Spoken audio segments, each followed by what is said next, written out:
మన అల్లూరి సీతారామరాజు జిల్లా మరి పాస్టర్ వెల్ఫేర్ అసోసియేషన్ తరఫున మన జిల్లా సెక్రటరీ గారు మన మధ్యన ఉన్నారు. బిషప్ డాక్టర్ చంద్రపలాయ్ గారికి మరొకసారి వందనాలు తెలియజేస్తున్నాను. తప్పని కూడా ఒకసారి ఎవరికి స్తోత్రం, దేవునికి స్తోత్రం. అయ్య గారికి మరొకసారి వందనాలు. ఎందుకనగా జిల్లాలో సెక్రటరీగా పనిచేస్తున్న అయ్య గారిని ప్రత్యేకంగా వందనాలు. అలాగే ఫెలోషిప్ కార్యక్రమం పెట్టుకోవడానికి స్థానిక డైరెక్టర్లు జాన్సన్ రెడ్డి గారికి మరొకసారి వందనాలు తెలియజేస్తున్నాం. దేవునికి స్తోత్రం. కనుక మరి కార్యక్రమానికి ముందు మన మధ్య ఉన్నటువంటి ఆశీర్వాదం గారు కొన్ని మాటలు చెప్పిన అనంతరం మరి అయ్య గారు సందర్భాలు అయ్య గారు వాక్యం చెబుతారు. దేవునికి స్తోత్రం. ధన్యవాదాలు. సహజంగా విశ్వాసులకైతే కదండి బోధించవచ్చు, కానీ సేవకులకు బోధించడం చాలా కష్టమే. తగినంత అయినా నాకంత విశ్వాసం లేదు. ఏదో కొద్దిగా నేను ఒక 5-6 నిమిషాలు మాత్రమే మాట్లాడతాను. ఎందుకైతే మనల్ని పిలిచిన వాడు నమ్మదగిన దేవుడు, మన సృష్టికర్త, ఆది సంభవతుడు. చిన్న ప్రార్థన చేసుకున్నాం. దయగల మా తండ్రి, ప్రేమగల మా ప్రభువా, నీ పరిశుద్ధ పాదాలకు వందనములు.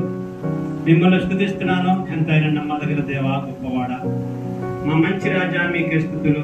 ఈ దినము వారి దాసుల్ని ప్రభా డాక్టర్ మా పైగాన్ని కూడా తీసుకొచ్చారు. సేవకుల్ని, సంఘస్థులు మా చిన్న మందే కావచ్చు, కానీ నీవు గొప్పవాడ మాతున్నారు. మేము ఎన్నిక లేని వారమే, కానీ నీ బలవంతుడవు మాతున్నారు. ఇంత శక్తిమంతుడవు, నీ మహోన్నతుడవు, మహాగణుడవు. అలాంటి రాజాది రాజు దగ్గర మాకు ఇచ్చినటువంటి గొప్ప ఈ ధననిధిని బట్టి నేను స్తుతిస్తున్నాను. దౌర్భాగ్య నాయకుడు ప్రభా, నీ బిడ్డలతో ఈ స్థలమును నిలబడటం కూడా తగిన వాడిని కాను. అయినా నీ కృప చేత నన్ను ఈ మాటలతో వాడుకోనండి.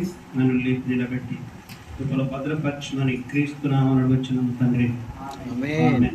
మీకు అందరికి వందనాలండి.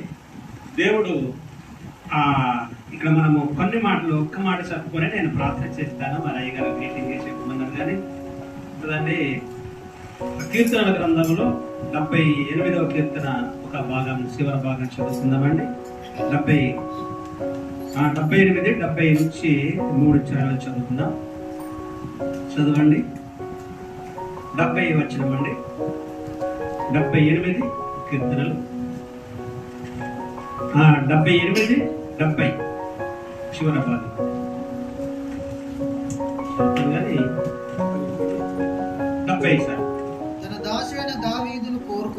తన దాసుడైన దావీదును కోరుకొని గొర్రెల దొడ్లలో నుండి అతన్ని పిలిపించెను.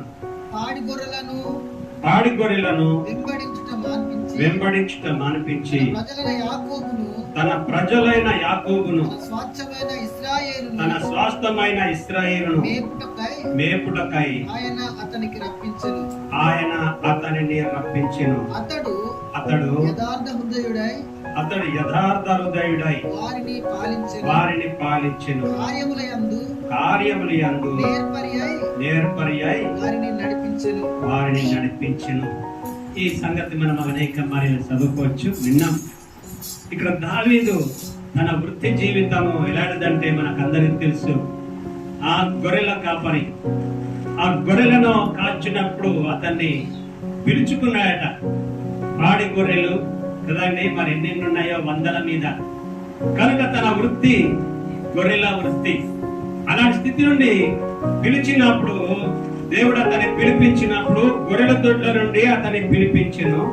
పాడి గొర్రెలను వెంబడించుట మానిపించి తన ప్రజలైన యాకోబును, తన స్వార్థమైన ఇశ్రాయేలును మేపుటకై కదండి, తన ప్రజల్ని కాయటానికి దేవుడు పిలుచుకున్నాడు. కనుక పిలుచుకున్నప్పుడు తన ఇశ్రాయేలుని కాయాలి. అంతకుముందేమో గొర్రెల కాపరి. అందుకోసమే బైబిల్ వాక్యం కూడా యేసు ప్రభువారు కూడా ఒక వృత్తాంతం చెప్పుకొచ్చాడు ఆ శిష్యులకు. వారిని చేపలు పట్టేటువంటి జాలర్లను కదండి, మీరు ఇక చేపలు పట్టేవారు కాదు, ఇక మనుషులను పట్టే జాలరుగా చేస్తారని. కనుక వారు చేపలు వారి యొక్క వృత్తి పట్టేవారు.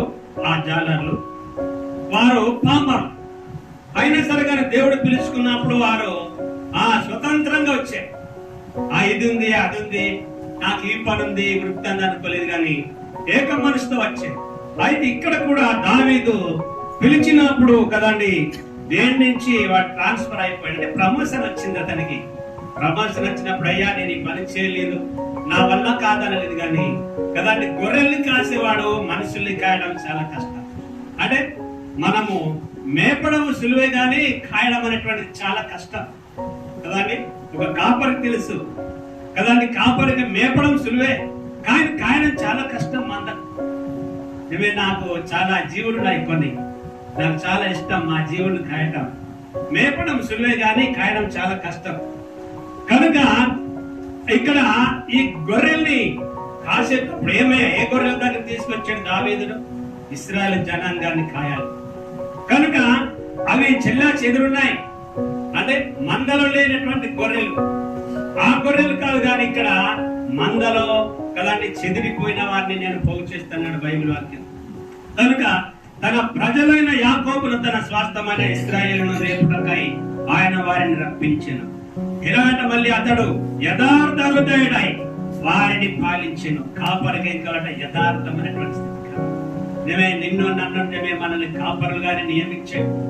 మన చిన్న సంఘమే కావచ్చు, చిన్న మందే కావచ్చు, కానీ కాచుకునేటువంటి కాపరినగా దేవుని సేవకుడు, కాసేవాడు కదండి. యథార్థంగా లేకపోతే మంద చెదిరిపోతుంటాయి కదండి, చాలా మంద చెదిరిపోతుంటాయి.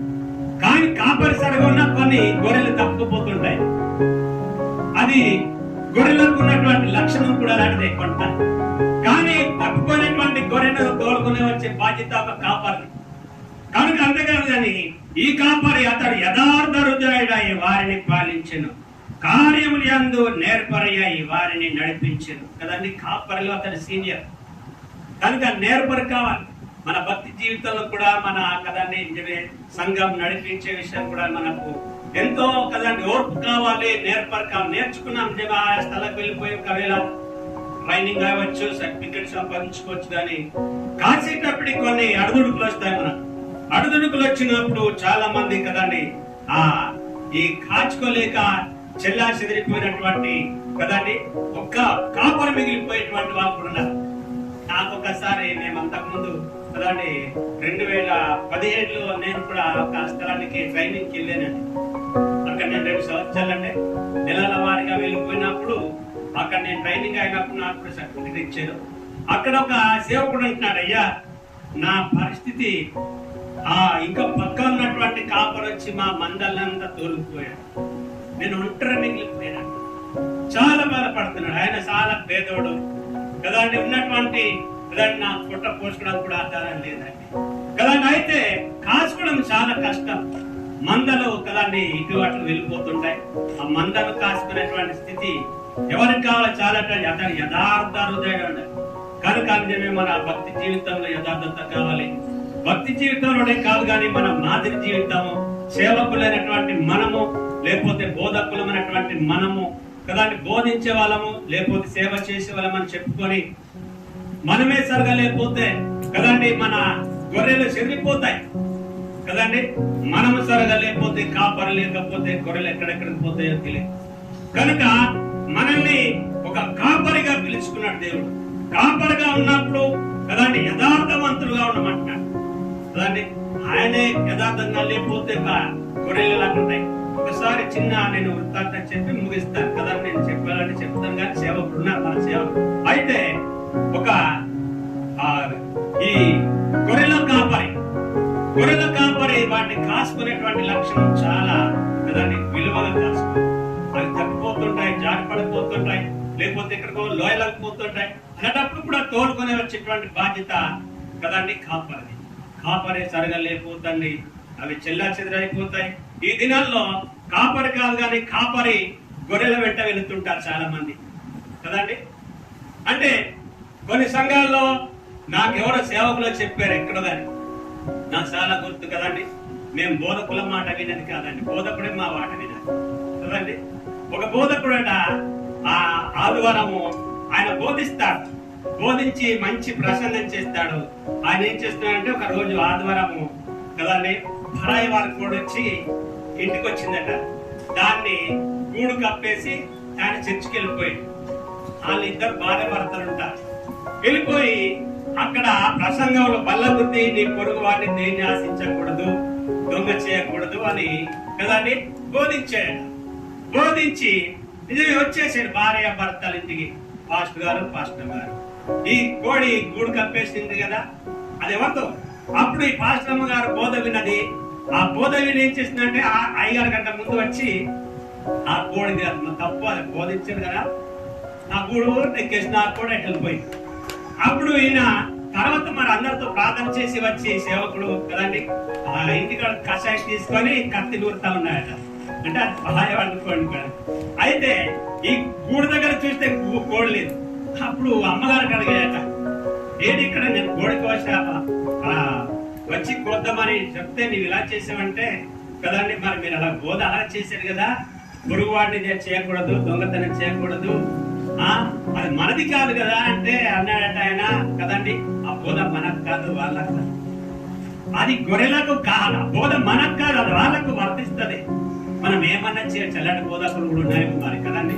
మనం ఉన్నామని కాదు, కానీ మనం యథార్థంగా లేకపోతే మన సంఘస్థులు మన విశ్వాసులు కదండి మన లోపాలు పట్టుకుంటారు, మన లోపాలు చూస్తారు. మనం ఏం మాట్లాడుతున్నామో, మనం ఏం తలస్తున్నామో. బోధ చేయవచ్చు, ప్రసంగం చేయవచ్చు, మంచి కదండి సలహాలు ఇవ్వచ్చు, కానీ మన క్రియాపూర్వకమైనటువంటి స్థితి భక్తి సరిగా లేకపోతుంది, మన సాక్ష్యము అసాక్ష్యమే కదండి. మనం ఎక్కడ ఉన్నప్పటికీ యథార్థంగాను దావీదు యథార్థంగా పాలించాడు కదండి. తన జీవితం అంతా ఏం చేశాడు? యథార్థంగా జీవించాడు. కార్యములందు నేర్పరి అన్నాడు. ఏదో నేర్చుకున్నామని కదండి మనం యథార్థత లేకపోతే కదండి ఎప్పుడో నేర్చుకున్న దాని గురించి అంటాం, కానీ మన జీవితం అంతా యథార్థంగా ఉండాలి. అవునంటే అవును, కాదంటే కాదుగానే మనం ఉండాలి. ఉంటే చల్లగా ఉండమన్నాడు, లేకపోతే వెచ్చగా ఉన్నాడు. నులివెచ్చని స్థితిలో ఉన్నటువంటి వాడు నా నోట నుండి ఉమ్మివేయబడతారని దేవుడు వాక్యం ఉన్నది. కనుక మనం ఉన్నటువంటి వాళ్ళం కొద్ది మందా, లేకపోతే మన సంఘం చిన్నదా, కానీ ఎక్కడున్నప్పటికీ మనము నిప్పులాగా ఉండాలి, యథార్థవంతులుగా ఉండాలి కదండి. యోసేపు ఎక్కడున్నప్పటికీ యథార్థవంతులు. ఎన్నో శోధనలు, ఎన్నో కష్టాలు, ఎన్నో సమస్యలు కదండి, ఏమి దానికి లొంగలేదు, భయపడలేదు, యథార్థంగా జీవించాడు. అతని దేవుడు ఆ రాజుగా చేశాడు, చక్రవర్తిగా చేశాడు కదండి. కనుక మనం కొండవలం కదా, తక్కువ కదా, లేకపోతే ఎక్కడ ఉన్నా మాకు భక్తి లేదు, ప్రార్థన లేదు. ప్రార్థన లేకపోతే ప్రార్థనే నేను అనేక పనులు నాకు మా భక్తి జీవితం మా సహవాసంలో కదండి. అయ్యా నేను తప్పిపోయానండి, ప్రార్థన లేదంటే నాకు ఒక మా సేవకులు అనేవారు కదండి, దానికి మందు వేసుకోయ్యా ప్రార్థన రాకపోతే. మందు అంటే ఏ మందు వేసుకుంటే అన్న చెప్పారు, ప్రార్థన తగ్గిపోతే ప్రార్థన చేయడమే మందు. ప్రార్థన రావట్లేదా కదండి, ప్రార్థన చేయి, అదే మందు. అప్పుడే నేను యథార్థంగా ఉండగలుగుతామని. కనుక మన జీవితం కూడా యథార్థంగా ఉండాలని దేవుడు పిలుచుకున్నాడు. మన వృత్తి, మన భక్తి కదండి. మనం ఎక్కడెక్కడో కొండల్లో లోయలు ఉన్నాం, అలాంటి వారిని కూడా మనం యథార్థవంతులుగా ఉండాలని దేవుడు పిలుచుకున్నాడండి. అంతేకాదు కానీ మన గొర్రెల్ని గొర్రెలన్నగా ప్రభు పిలిచినాడు కదండి. మనల్ని గొర్రెలుగా పోల్చాడు కదండి. వారిని ఖాయమని మనకు నియమించాడు కాపరులుగా నియమించినప్పుడు మన యథార్థత లేకపోతే కదండి ఏదో నేర్చుకున్నామన్నంత మటుకు కాదు, కానీ యథార్థత కావాలి. మన జీవితం అంతా యథార్థంగా ఉందాం. మన భక్తి జీవితంలో కొండల్లో కూరలో మన గ్రామంలో గ్రామస్తులతోనూ అనేక మందికి ఇరుగు పొడుగు వాటికి మన యథార్థంగా ఉండాలి. అవునంటే అవును, కాదంటే కాదు కదండి. మనకు ఇటుకో జామ అటుకో అడుగు వేస్తే మనం తొట్టిల్లి పడిపోతాం. అలాంటప్పుడు దేవుడు కూడా మనల్ని పడుకోలేడు. ఈ మాటలు దేవుడు దీవించుకున్నారు.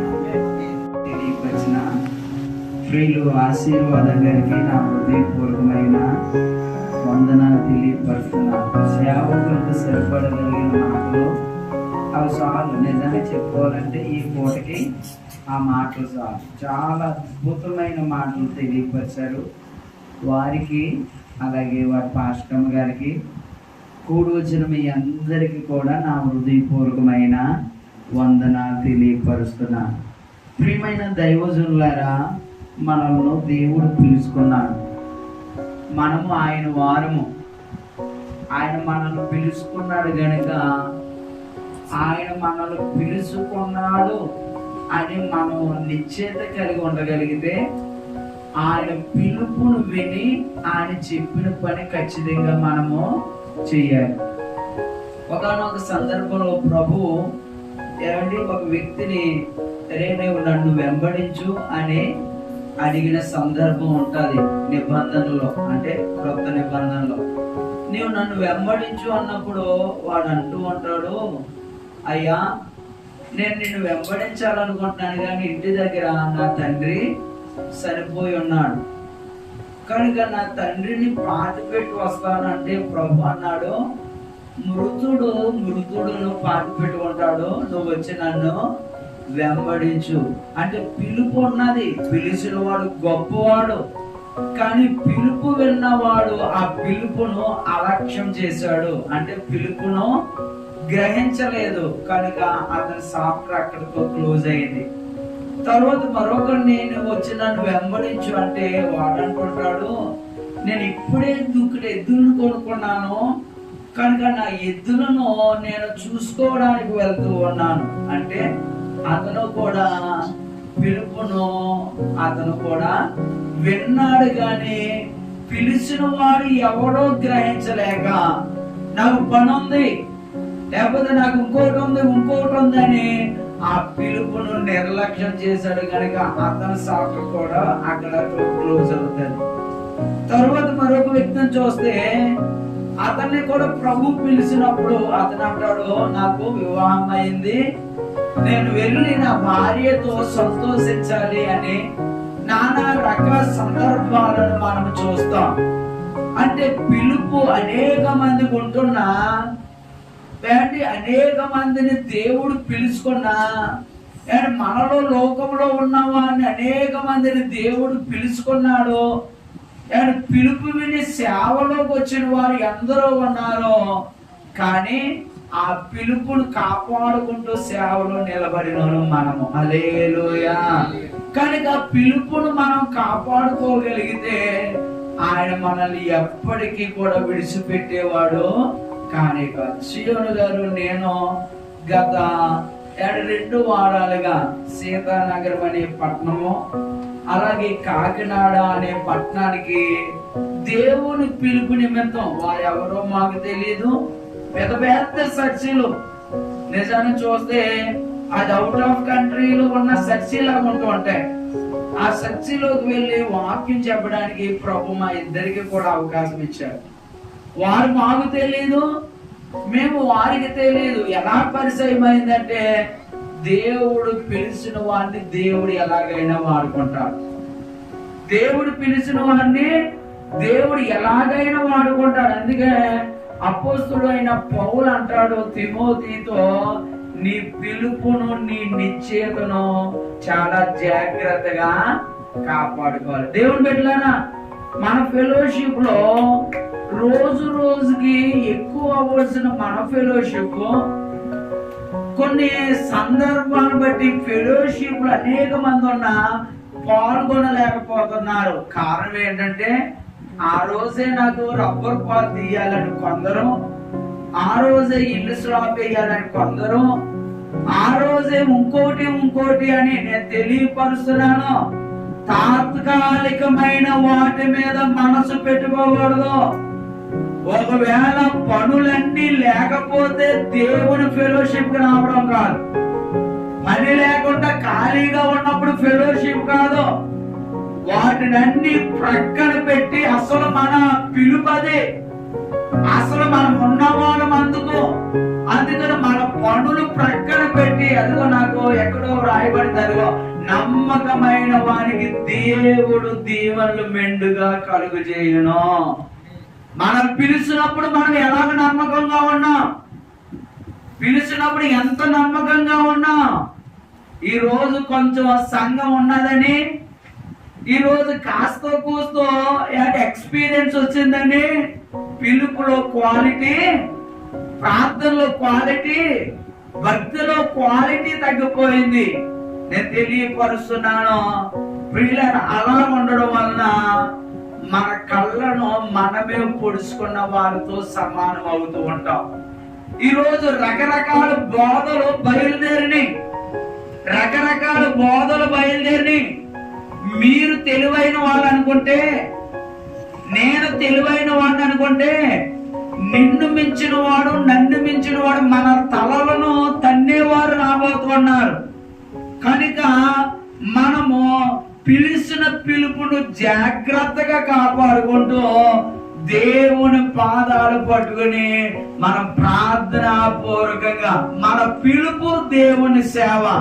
మీరు అందరికి పిలుపు ఉందా? అందరూ చెబుతారు నాకు పిలుపు ఉందండి, దేవుడు నన్ను పిలిచాడు అంటున్నాం, కరెక్టే.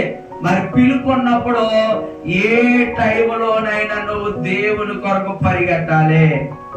ఏ టైంలోనైనా పిలిచినప్పుడు ఆయన వైపు చూస్తూ వెనకకు తిరిగిన వాడు నాకు పాత్రుడు కాదు అని బైబిల్ చెబుతుంది.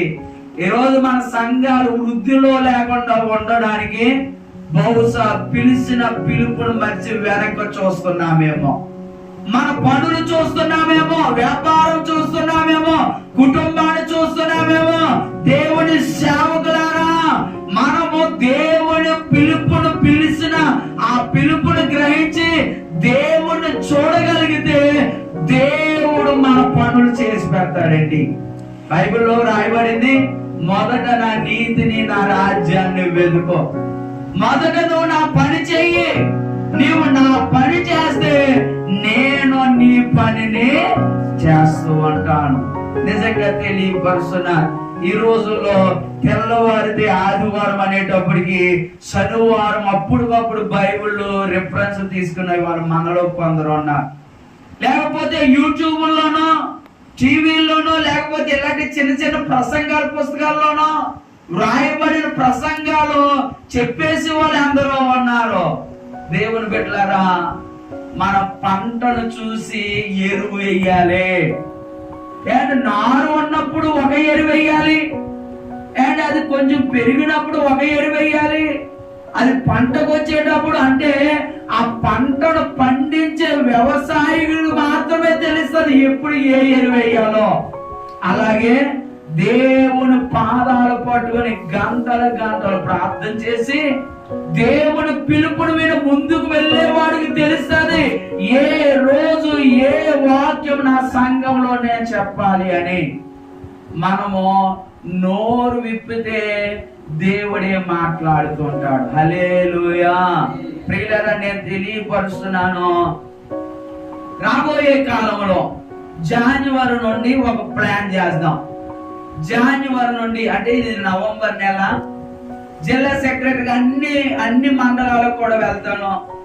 ఏంటి రాబోయే ఇంకొక నెల డిసెంబర్ నెలలో కూడా మనకు ఫెలోషిప్ ఉంటది, సువార్త కూడా ఉంటది. ఈ నెల సువార్త కూడా ఉంటది. రాబోయే కాలంలో మన ఫెలోషిప్ కి ఖచ్చితంగా భార్య భర్తలు అటెండ్ అవ్వాలి. మనమే 2 ఎద్దులు కరెక్ట్ గా వెళ్తేనే కదా నాగలు దున్నడానికి అవుతుంది. ఈరోజు గత కాలంలో సియోని గారు నేను మా ఇంటి దగ్గర కూర్చుని మాట్లాడుకునేటప్పుడు నేనే ఒక మాట చెప్పాను, అయ్యా సేవకుడికి ఇచ్చే విలువ సంఘస్థులు సేవకురాలికి ఇవ్వడం లేదు. పాస్టర్ గారిని గౌరవించినట్లు పాస్టర్ అమ్మను గౌరవించడం లేదు. కారణం అది మనమే తెలుసుకోవాలి.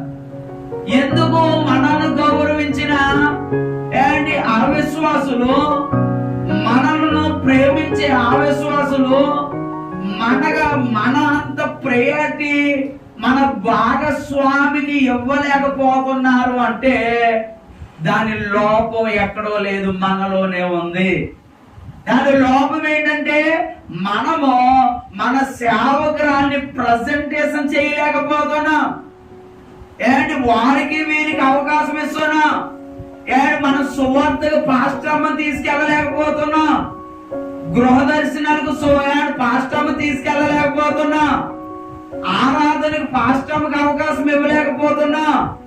అవకాశం వచ్చినప్పుడు ఒక 2 మాటలు 3 మాటలు మనం ఆవిడకి అవకాశం ఇవ్వలేకపోతున్నాం. నేను ఒక మాట చెబుతాను, నిజం రియల్ జరిగింది. కామరాజుపేట ఎంతమంది తెలుసు?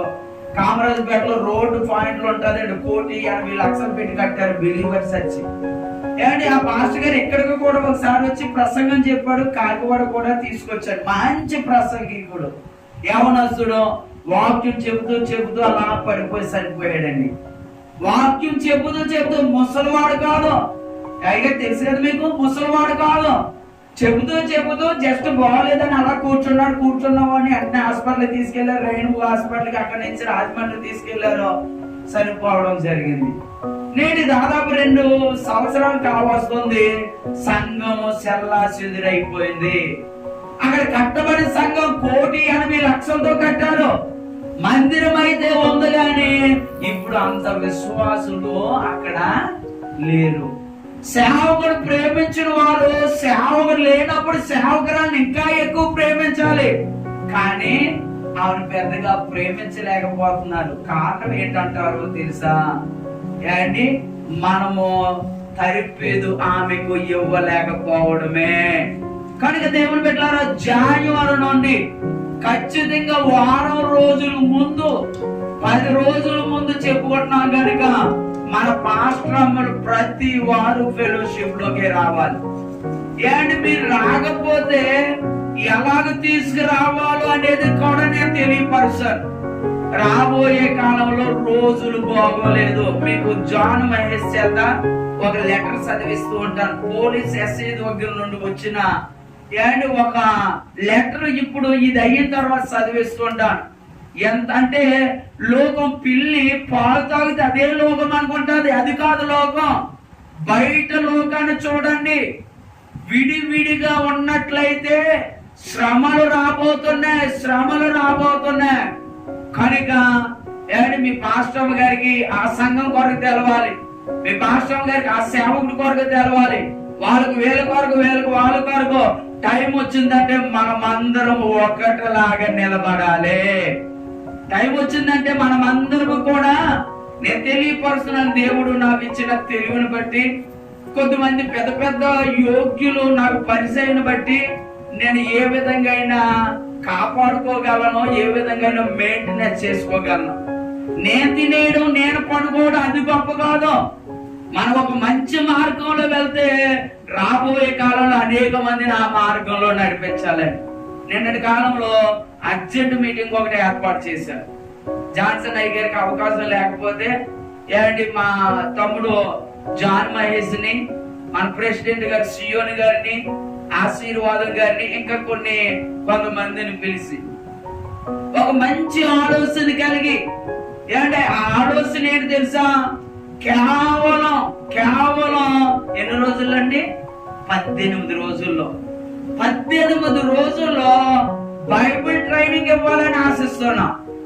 18 రోజుల్లో యోగ్యమైన సర్టిఫికెట్ ఇవ్వాలనుకుంటున్నా. కొన్ని అఫీషియల్ మాత్రమే నేను తెలియపరుస్తున్నా. అన్అఫీషియల్ వీరైతే తర్వాత ఎప్పుడైనా ఆలోచిద్దాం. అంటే 18 రోజుల్లో బైబిల్ ట్రైనింగ్.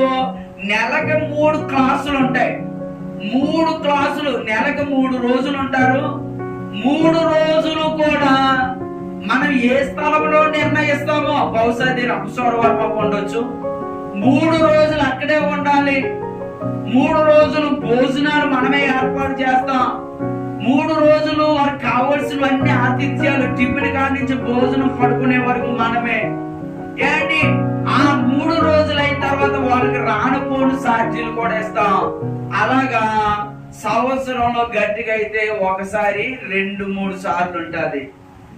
ఆ తరువాత యోగ్యమైన సర్టిఫికెట్. బైబిల్ ట్రైనింగ్ కి కొంతమంది వెళ్తున్నారు, ఎక్కడికెక్కడికో వెళ్తున్నారు. ఆ సిద్ధాంతాలు ఏంటో తెలియదు. బైబిల్ యొక్క బోధకుల్లో మనలోనే చాలా మంది ఒక్కొక్కటి నాది కరెక్ట్ అంటే ఒకడు, నాది కరెక్ట్ అంటే ఒకడు, నాది కరెక్ట్ అంటే ఒకడు. అందుకని బైబిల్ ట్రైనింగ్ ఎక్కడికో పోవడం కాకుండా బైబిల్ ట్రైనింగ్ ని మన ఏజెన్సీలోకి తీసుకురాబోతున్నాం. హల్లెలూయా. కనుక వినియోగించుకోండి. వీలైతే మీరందరూ మీతో పాటు మన సంఘంలో యవనస్తులు, ఉదాహరణకి మనము పౌలు తిమోతికి తరబేది ఇచ్చారు.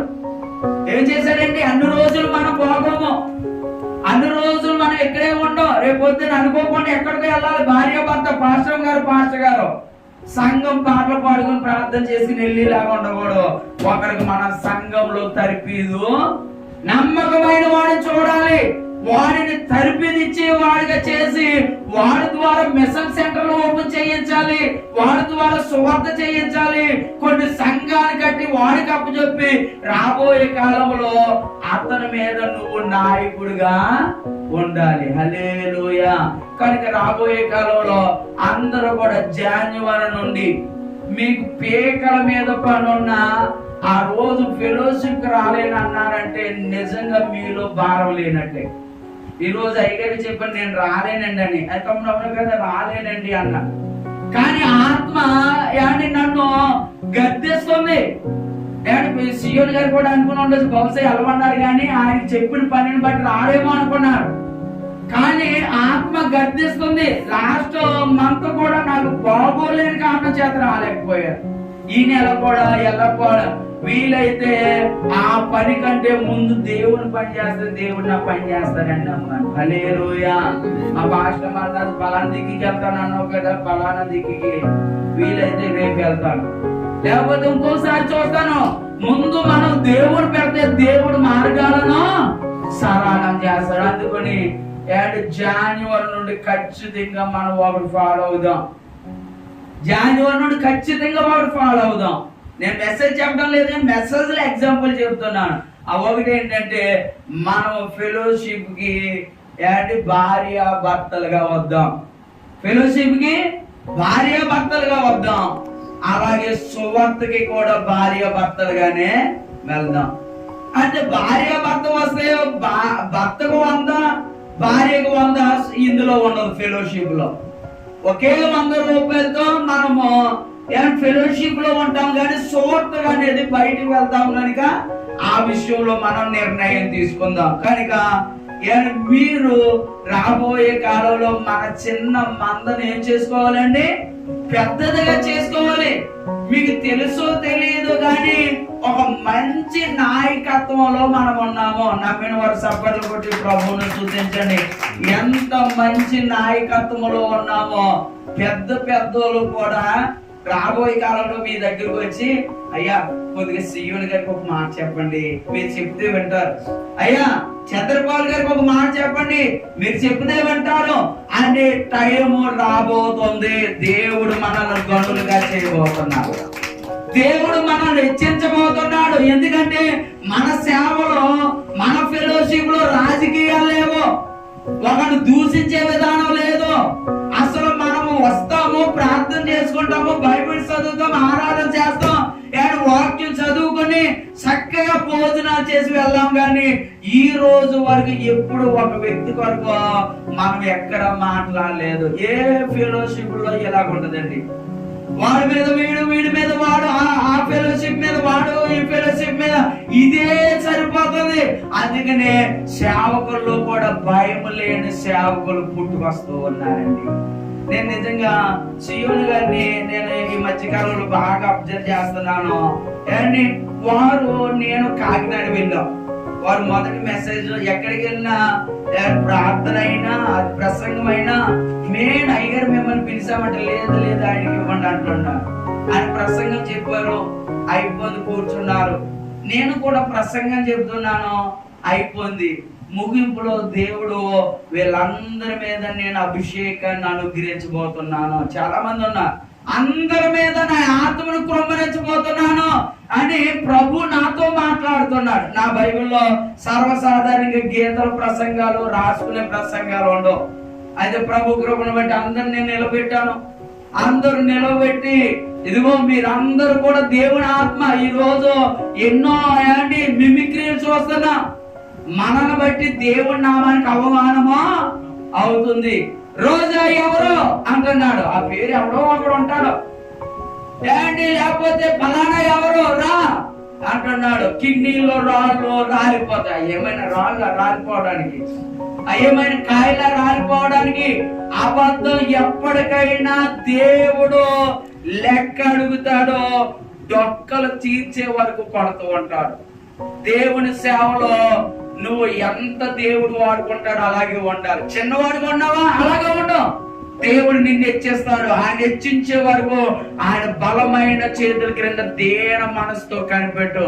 నీ గురువు కంటే నిన్ను గనుడుగా వాడుకుంటాడో, నీ గురువు కంటే గనుడుగా వాడుకుంటాడు. బైబిల్లో ఏలియా ఎలీషా కొరకు చూస్తే ఎలీషా చేయలేని పని అంటే ఏలియా చేయలేని పని శిష్యుడు ఎలీషా చేశాడు. మోసే చేయలేని పని శిష్యుడు యెహోషువ చేశాడు. యెహోషువ చేయలేని పని శిష్యుడు కాలేబు చేశాడు. పౌలు చేయలేని పని శిష్యుడు తిమోతి చేశాడు. ఈ రోజు నీకు నాకు ట్రైనింగ్ ఇచ్చిన వాళ్ళకంటే మనం గొప్ప సేవ చేయబోతున్నాం.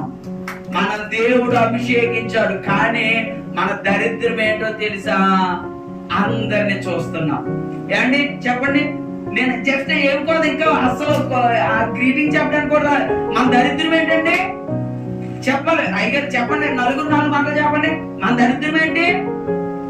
ఎవడు అంటే మనం ఒప్పుకోం కదా, కనీసం మన వీక్నెస్ మాటలు మనం చెప్పుకుందాం. మన దరిద్రం ఏంటంటే వాడిని చూస్తున్నాం, వీడిని చూస్తున్నాం, కానీ మనల్ని పిలిచిన యేసును చూడలేకపోతున్నాం.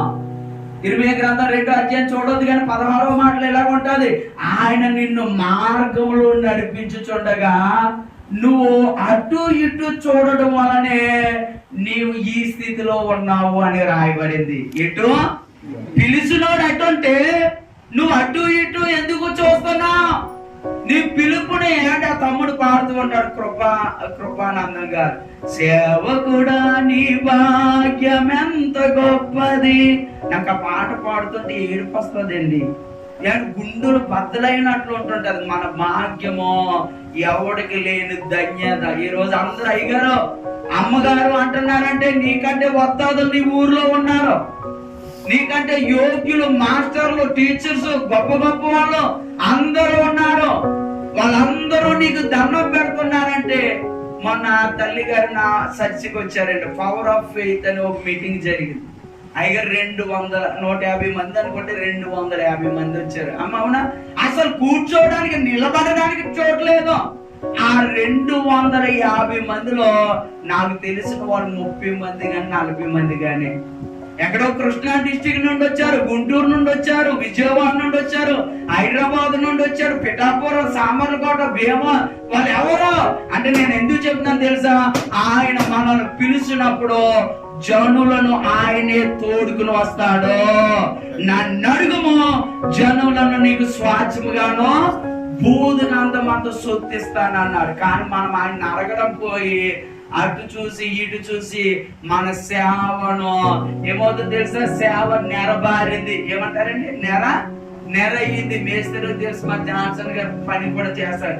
నెర అయినప్పుడు ఆ నెర కలవడం చాలా కష్టం. మన సేవలో పీకలు రాకూడదు, మన సేవలో నెరలు రాకూడదు. ప్రతిరోజు సేవ కొరకు పిలిచి సేవ అప్పగించిన వాడు ఆయన. దేవుడు నిన్ను పిలిచిన కొత్తలో నువ్వు ఎంత నమ్మకంగా ఉన్నావు, నేను ఎంత నమ్మకంగా ఉన్నాను. మరలా ఎవరి తెల్లారిస్తే సెల చూసుకుంటా సాధ్యం తగ్గిపోయిందా, ఉన్నదా, సాధ్యం ఉన్నదా లేదని ప్రతిరోజు సెలను చూసుకుంటాం. మరి సేవలో మన సాధ్యం పెరుగుతుందా, తరిగిపోతుందా?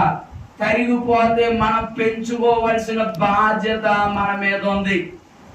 స్టీవెన్సన్ గారు అనుకుంటా పాడుతుంటాడు, నేర్చుకుంటాను నీ పాదాల సన్నిధి, ఏదో సంథింగ్ పాట. ఆయన పాదాల దగ్గర మనం నేర్చుకోవాలి.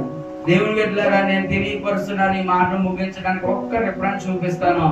మిమ్మల్ని నన్ను కూడా ఈ రోజు ఇలా సహవాసంలో కూర్చోడు పెట్టాడంటే మన పట్ల ఆయన ఉద్దేశాలు కోటి రెట్లు ఉన్నాయి. బైబిల్లో ఒక మాట ఉంటది, ఈ రెఫరెన్స్ ఏం చెప్పను, భూమిని తల్లకిందులు చేసేవారు ఇక్కడ కూడా ఉన్నారా అని ఉంటది. మనం మన గ్రామాన్ని తల్లకిందులు చేయబోతున్నాం, మనం మన సంఘాలలో తల్లకిందులు చేయబోతున్నాం. వాళ్ళు తల్లకిందులంటే వాళ్ళు తరాలు మార్చబోతున్నాం. మనం వాళ్ళు తల్లకిందులు చేయడం కాదు, ఇప్పుడు మనం తల్లకిందులు అయిపోతున్నాం. కొన్నిసార్లు కొన్ని కష్టాలు బట్టి, శ్రమలు బట్టి ఏమో అనుకుంటున్నాం. కారణం ఏంటో తెలుసా? పిలుపు మర్చిపోతున్నాం. కనుక దేవుని సేవకులారా, కంపల్సరిగా మీరందరూ అనుకుంటేనే సియోన్ గారు డేట్ పెడుతున్నారు, అవునా కాదా? ఆయనకి ఇష్టం వచ్చిన డేట్ పెడుతున్నానా, లేకపోతే నాకు ఇష్టం వచ్చిన డేట్ పెడుతున్నామా? అందరం అనుకున్న ఒక డేట్ ఫిక్స్ చేసినప్పుడు ఆ డేట్ లో నాకు ఇంకో పని ఉన్నది అన్నవాడు ఎవడు కూడా నమ్మకమైన వాడు కానే కాదు, ఇంక్లూడింగ్ మై ఆల్సో. ఆ డేట్ ముందు చెప్పుకున్నప్పుడు ఏంటి, ఒక సావు తప్ప, లేకపోతే మంచం మీద లెగలేని వాడు తప్ప ఏ పనున్నా క్రీస్తు కంటే నీకు ఏది ఎక్కువ చెప్పాలి? క్రీస్తు కంటే ఏది నీకు ఎక్కువ కాదు. ఈ రోజు ఎన్నాళ్ళు మనం అలా అనుకోలేకపోయాం. రాబోయే కాలంలో నేను అయ్యగారు కూడా 2 మాటలు చెప్తారు. రాబోయే కాలంలో గొప్ప ధన్యతలో మనం ఉండబోతున్నాం, గొప్ప ధన్యతలో ఉండబోతున్నా. ఇది చిన్న ఫెలోషిప్ అనుకుంటున్నా, మన ఏజెన్సీ 22 మండలాలను కూడా మూట గట్టగలిగిన ఫెలోషిప్ మన ఫెలోషిప్. రాబోయే కాలంలో ఈ యొక్క ఏరియా కాదండి, అనేక ప్రాంతాల వారు రంపసాడవారం ఫెలోషిప్ వైపు చూడబోతున్నారు. మీకు తెలియదు, మీకు చాలా తక్కువ, కానీ దైవజనులుగా నేను అనుభవించి అనేక మందితో మాట్లాడి నేను మీకు ఈ మాటలు తెలియపరుస్తున్నా. మరి మనకి ఇవ్వబడిన ధన్యతను మనం ఎందుకు పాడు చేసుకోవాలి? మీరందరూ కూడా ఒక్కొక్కరు ఒక్కొక్క నాయకుడే, మీరందరూ ఒక్కొక్క నాయకుడు.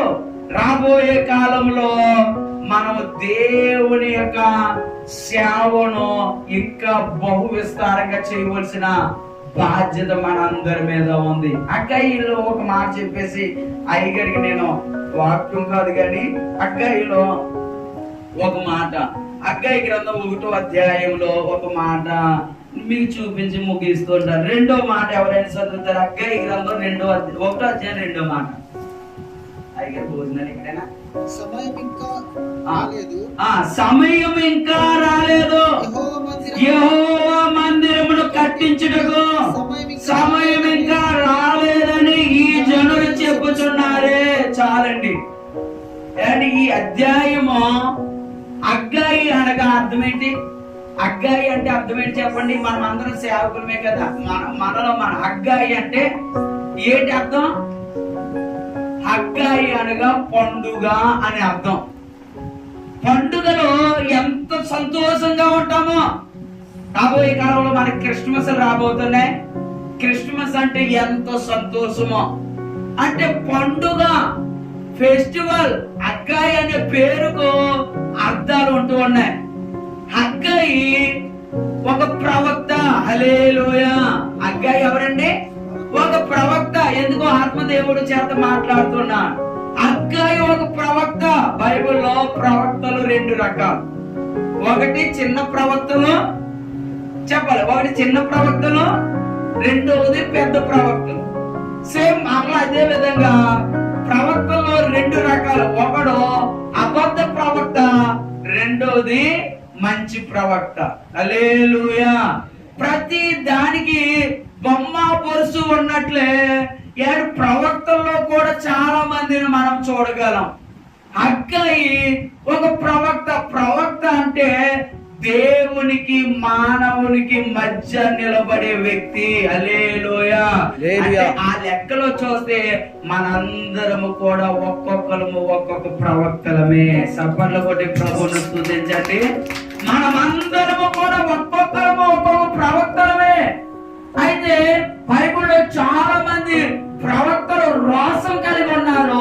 కొంతమంది జనులకి ఇష్టలుగా ప్రవక్తలు మారిపోయారు. మనం జనులను సంతోష పెట్టేవారు కాకుండా దేవుని సంతోష పెట్టేవారిగా ఉండాలి. హల్లెలూయా. ఎవరిని సంతోష పెట్టకూడదు? మనుషులు కాదు సంతోష పెట్టడం. బలా మంచి నమ్మకమైన వాడా జాన్సన్, మీరు వెళ్తే ఆ పని అవుతుంది. ఆశీర్వాదం గారు మీరు వెళ్తే ఆ పని అవుతుంది.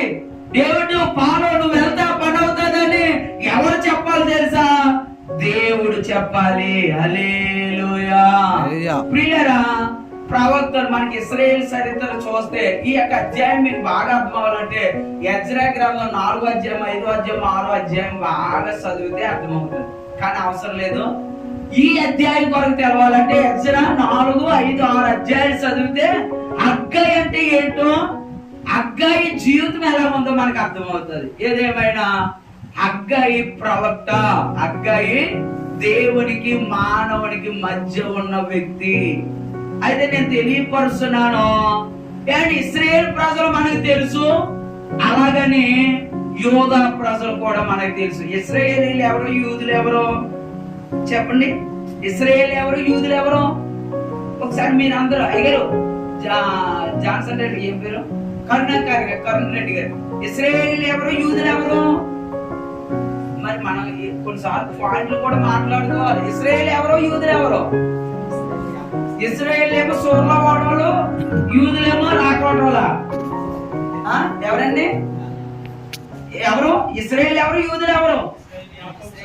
ఇశ్రాయేల్ పలానా సంతానం, యూదులేమో పలానా సంతానం అంటాం. కానీ మీరు చెప్పింది కరెక్ట్ అయినా 100% అది రాంగే. ఏంటి తెలుసా? ఇశ్రాయేలీలు యూదులు ఒకే కుటుంబము. హల్లెలూయా. ఇశ్రాయేలీలు యూదులు ఒకే కుటుంబం. మనకి 12 గోత్రాలు ఉన్నాయి.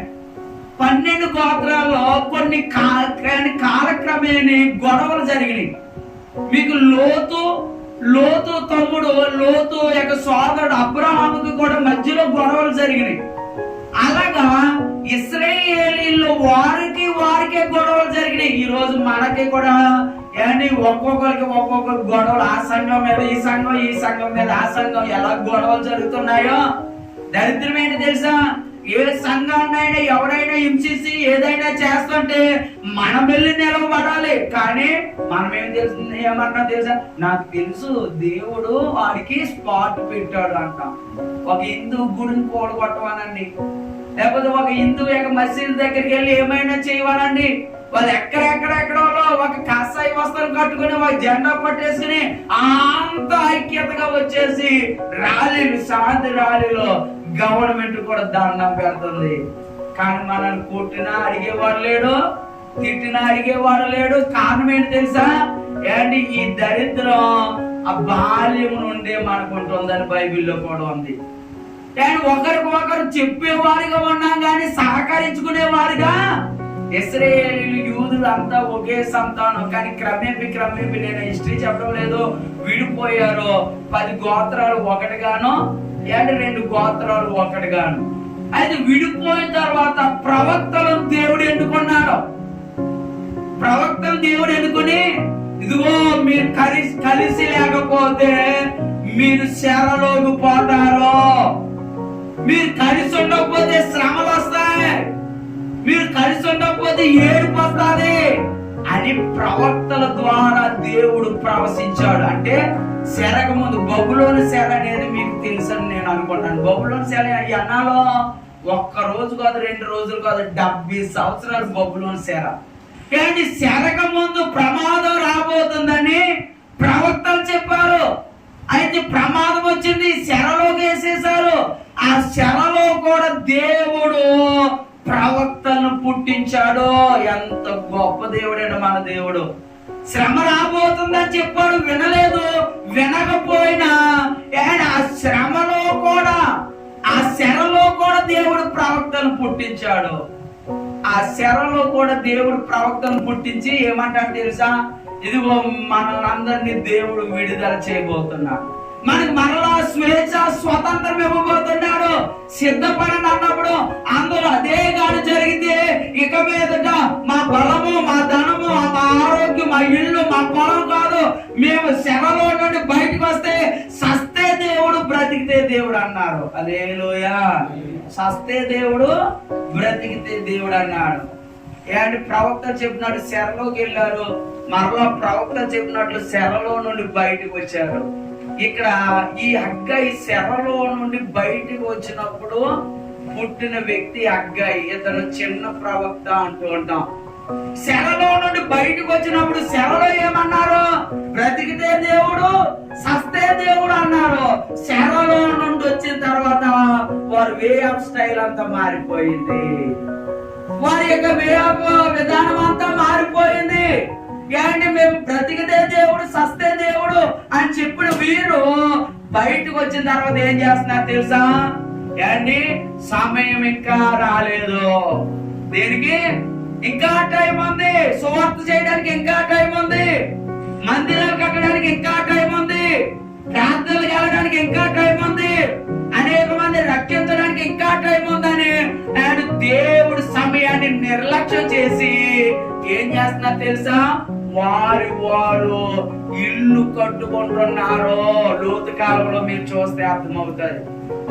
వారి యొక్క స్వలాభం కొరకు లోనేమన్నారు? విడుదలవుతే దేవుడే, బ్రతికిస్తే దేవుడే, జీవితాంతం సేవ అన్నారు. బయటకు వచ్చిన తర్వాత మాట దేవుడు పెట్టారు. మరి మనం ఎలా ఉన్నాం? అండ్ అగ్గయ్య కొరకు నేను మీకు చెప్పాలంటే ఒక మాట ఉంది చూడండి. అయ్యగారు నాకు కలసడం లేదు. 18వ మాటలో ఎన్నో మాట అంటే 13వ మాటలో ఒక మాట ఉందండి. అయ్యగారు ఒకసారి చదువుతారా? అగ్గయ్య 1:13 అదే చూపించి ముగించేస్తాను. అప్పుడు యెహోవా ఏంటండి? అప్పుడు యెహోవా దూత అయిన అగ్గయ్య. చాలండి. దేవుడు అండి ఎవరిని అగ్గయ్యని ఏమంటున్నారు తెలుసా? దూత. హల్లెలూయా. మనుషులు సప్పట్లు కొట్టడం కాదండి. మనుషులు మెచ్చుకునే సేవ కాదు. మనుషులు మెచ్చుకునే సేవ, మనుషులు గౌరవించే సేవ నీకు నాకు దూరం అవును గాక. దేవుడికి అనుకూలంగా మారితే, దేవుడు మెచ్చుకునేలాగా మనం సేవ చేస్తే రాజులు సైతము నీ పాదములకు దండం పెడతారని బైబిల్లో రాయబడింది. ఇక్కడ రాయబడిన మాట ఏంటి తెలుసా? దేవుడు అంటున్నాడు దూత అయిన అగ్గయి అంటే దేవుడు అగ్గయిని దేవదూతతో పోలుస్తున్నాడు. ఎంత గొప్ప ధన్యత అండి. మరి నీవు నేను మనం ఎవరు మెచ్చుకోవాలి మనల్ని? బైబిల్ అంటది ప్రభు మెచ్చుకుని వాడే ధన్యుడు. ఎవరు మెచ్చుకోని వారు? సేవలో నువ్వు కరెక్ట్ అని దేవుడు మెచ్చుకోవాలి. సువార్తలో నువ్వు కరెక్ట్ అని దేవుడు మెచ్చుకోవాలి. కుటుంబంలో కరెక్ట్ అని దేవుడు మెచ్చుకోవాలి. అంతేగాని ఏమీ లేకపోయినా ఏదో అధికారం కొరకు లేకపోతే బిల్డప్ కొరకు నువ్వు ముందున్నావంటే ఏదో ఒక రోజున మన పాపం పండుతుంది. ఏదో ఒక రోజున పాపము పండుతుంది. అప్పుడు ప్రజలు అయ్యో ఇలాంటి వాడో ప్రవక్త, ఇలాంటి వాడో సేవకుడు అని మనను త్రోలను ఆడుతూ ఉంటారు. కనుక దైవజనులారా గ్రీటింగే చెప్పాను కానీ ఒక అర్థంగా చెప్పేసినట్టున్నాను, మన్నించండి. కానీ నేను తెలియపరుస్తున్నాను, మనం ప్రవక్తలము, దేవుడి చేత పిలువబడిన వాళ్ళము. అధికారం ఎవరిచ్చారండి? ఈరోజు టీడీపీ అధికారంలో ఉంది, రేపొద్దున వైసీపీ అధికారంలోకి రావచ్చు, లేకపోతే అవతల తర్వాత ఇంకొక అన్ని పవన్ కళ్యాణ్ అధికారంలోకి రావచ్చు, లేకపోతే మీరే ఒక పార్టీ పెట్టి మీరే మంత్రి అయిపోవచ్చు. పరిపాలనలో ఏది కూడా శాశ్వతమో, కానీ శాశ్వతమైన వాడు దేవుడు. భూమి ఆకాశం కాలగతులు మారినా మారిన వాడు దేవుడు. ఆయన నీకు అధికారం ఇచ్చాడండి, సేవ అనే అధికారం, సేవకుడు అనే అధికారం. తల్లి కడుపులో నిన్ను ఎన్నుకొని ఆయన నిలవబెట్టాడు. మరి నీ పిలుపుని ప్రక్కన పెట్టి లేని దాని కొరకు పరిగెట్టి గ్యాసి లాగా ఉన్న వాటిని పాడు చేసుకునే దానికంటే ఏంటి ఉన్న వాటిని పాడు చేసుకునే బిలాములాగా కాకుండా ఏంటి దేవుని ద్వారా అడిగి ఇంకా ఇంకా ఇంకా మనం ధన్యులుగా మారాలని ప్రేమతో, బహుశా మీకు అర్థమైతే నా హృదయపూర్వకమైన వందనాలు, అర్థం కాకపోతే మనం ఎలాగున్నాము అనేది దేవుడు ఒక్కసారి మనతో నులువెచ్చని స్థితిలో సేవకుడు ఉండకూడదు. ప్రసంగాలు నేను చెప్తున్నాను, మీ అందరికీ కూడా పుస్తకాల మీద రాసిన ప్రసంగాలు దూరం అవ్వును గాక. మీకు అందరికి పుస్తకాల మీద రాసిన ప్రసంగాలు దూరం అవ్వును గాక. మోసే ఫరో దగ్గరికి, రాజు దగ్గరికి వెళ్ళేటప్పుడు అయ్యా ఆయనకి ఏం ప్రసంగం చెప్పను, నేను నత్తోడిని తెంగరోడిని అంటే, అరే నువ్వు అంత కంగారు పడుకో, నువ్వు అక్కడికి వెళ్ళి నోరు తెరు, నేను మాట్లాడతాను అన్నాడు. బైబిల్ ధ్యానం చేయండి, రోజు రోజు నమలండి, ప్రతి రోజు. ఇంకా నేను చెప్పనా అలాగంటున్నానని బాధపడకండి, మనకంటే ఎక్కువ విశ్వాసాలు ప్రార్థన చేస్తారు.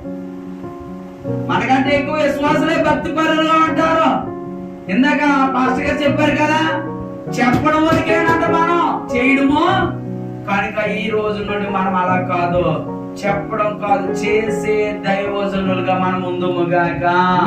రాబోయే కాలంలో దేవుడు మనల్ని అలా వాడుకోవాలని మనస్ఫూర్తిగా కోరుకుంటూ, దేవుడు అగ్గాయిని, చిన్న ప్రవక్త, చాలా ఆఫ్టర్ ఆల్ అగ్గాయి కొరకు మీరు ఆ గ్రంథాలు చదవండి. అగ్గాయి ఎక్కడ పుట్టాడో, అగ్గాయి అమ్మ బాబులేంటో అది అక్కడ ఎక్కడా లేదు, అంటే బ్యాక్గ్రౌండ్ లేదు. కానీ దేవుడు అతన్ని ఎన్నుకున్నాడు, అందరికంటే గొప్పవాడుగా చేశాడు. పెద్ద ప్రవక్తలు ఉన్నారు, చిన్న ప్రవక్తలు ఉన్నారు, కానీ ఏ ప్రవక్త కూడా దేవదూతగా పిలువబడలేదు. ఒక్క అగ్గాయి మాత్రమే పిలువబడ్డాడు. గడిగ సభలు కూడా ప్రభువును స్తుతించండి. ఆ స్థితిలో మీరు నేను ఉండాలని మనస్ఫూర్తిగా కోరుకుంటూ, రేపు జనవరి నుండి మన ఫెలోషిప్ విధానం కూడా మార్చేద్దాం. జనవరి నుండి ఖచ్చితంగా భార్య భర్తలు, సువార్తగా భార్య భర్తలు, అలాగే చెప్పాలి, అలాగే ఫెలోషిప్ కూడా భార్య భర్తలు. ఏమంటే జీతాలు ఇచ్చేదానికి భార్య భర్తలు వెళ్ళడం లేదా? ఊరు వెళ్ళేటప్పుడు భార్య భర్తలు వెళ్ళడం లేదా? మార్కెట్కి వెళ్ళేటప్పుడు భార్య భర్తలు వెళ్ళడం లేదా? మరి మన ఫెలోషిప్ మనం ఎందుకు రాలేకపోతున్నామంటే 1,90,000 కారణాలు చెప్తున్నా. ఆ కారణాలను ప్రక్కన పెట్టి రాబోయే కాలంలో సేవకుడు సేవకురాలతో సేవ చేద్దాం. ఈ ప్రాంతాలన్నింటినీ దేవునికి సొంతం చేద్దాం. దేవుడి మాటలు దీవించును. గ్రీటింగ్స్ గా ఆశీర్వాదంగా చెప్పారు. దేవునికి వందనాలు. తర్వాత మరి మన జిల్లా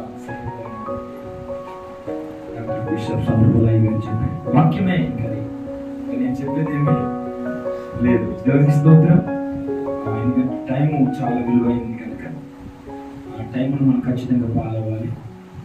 టైం మన కొరకు ఆగదు. టైం పని టైం చేసేది. టైంకి మనము అడ్జస్ట్మెంట్ అయి ముందుకు వెళ్ళాలి.